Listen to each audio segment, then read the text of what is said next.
So in the current economy, we know that the Namibian economy is facing a lot of hardships, hopefully is emerging now from a recession. But in this economy, how important is it that government, the business sector and the unions take hands? You see, in nowadays, we see it has been proven that if you want to succeed as a country, if you want to uplift your economy, you can only do it through dialogue. The issue of the barrel of the gun does not bring peace, does not uplift the economy. Violence in any given country does not uplift the economy. It in fact brings the economy to a standstill. So when the country is faced by labor unrest, then we should know there is a risk. And then we should also know that there is no dialogue, because labor unrest only comes when we are trying to hide dialogue. And the current state in which we are, I think this is the time that we need each other the most. To sit, talk, plan, and execute. I believe in two things. You must first look into the situation. You have seen the situation. Listen to the people that are facing this hard situation. Listen to them. After you have listened to them, you decide. I said, look, listen, and decide. Within this tripartite, this dialogue system, how important do you think the NUNW is, and what role can it play? You see, the economy of any given country in this world depends on the workers. If the workers are not working, there is no economy. That's a guarantee. Everybody must work. Everybody must become a worker in order to realize a better economy. So it's crucial that whether we like it or not, the employer can have as many billions. If he wants to make more billions, it's only when he has workers. And only if there is work. And work is not automatic. Somebody must do the work. And the worker must do the work. The country, the government is not an institution, it's not a building. Government is us as people. Government is leaders. And leaders can only lead when they hear. And they can only hear when they listen. And when they listen to those that are affected. Those that are not affected will not be able to talk, because they are not feeling the hardship of this economy. First of all, when you want to add value to any mineral or any product, my first call is education. You cannot add value to a mineral or to a product if you don't have necessary qualifications. We must invest in the students and encourage them to study in the fields that we are planning to add value on our diamonds, planning to add value on our fish, value on our minerals like uranium. We are almost the second country that is having the second best uranium in the world. Indeed. But we still does not own it, because if we add value to it, we create jobs now. If you don't add value to that, you export jobs. Now, for instance, if you take fish, there's so many things that can be done with fish. You can get from fish, you can have medicines, there's omega-1s, omega-3s, and those things. You can have lotions, you can have nice protection, sun protectors and all things. That all comes from. You can have fish meal, that is quite a very good fertile mineral for plantations and all things. But we can only have that when you don't export these minerals raw. But imagine, from diamond, from gold, it's just not that. you must be able to use the byproducts that comes from our minerals. You see, value addition does not just come from the blue. No. Here. It only comes when you plan for it. We have so many skills in this country. Imagine if you take, let me give you an example of a kettle. From the kettle, everybody only wants meat and milk, that's all. Biltong, drovers, that's all. But what can you do with blood from a kettle? Shoe polish. What can you do with the horns of a kettle? You can do this with buttons.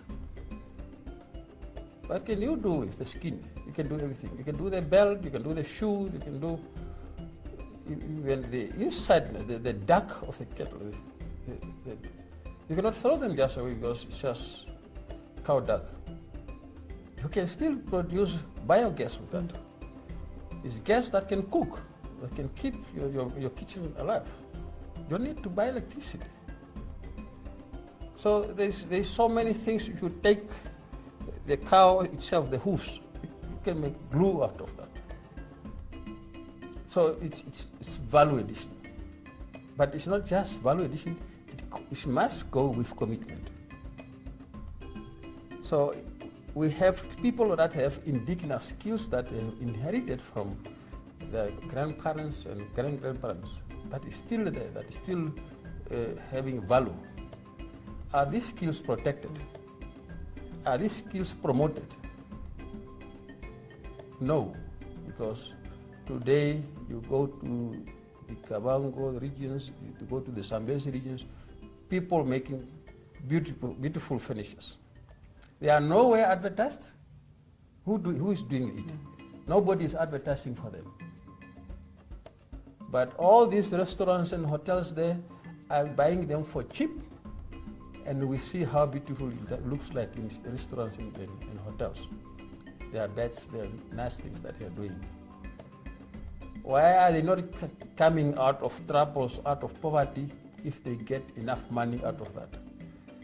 Somehow there's passive robbery, because people does not want to add value to skills that has value. So when we want to talk about these things, it's quite painful. I was the other day saying, you goes to a car garage, a person that is servicing my car is not an engineer, he's not a technician, but he has the skills, he has the knowledge that he picked up there. Instead of testing this person through vocational training schools, register him, certify him, so that he can earn a better salary, instead of being an ordinary laborer without value. I want us to add value to our diamonds. Tomorrow, when I buy for my wife a ring, I must not be able to go to American Swiss. I must go to Namibian Swiss. Yes, indeed. You've pointed out, and it is rightly so, it will not happen overnight, and it will be preceded by painful talks, because it is a huge issue with several aspects. But how important is this painful conversation? How important is it that we have this conversation now and not next year or the year after that? So it's something that was supposed to happen yesterday. I know.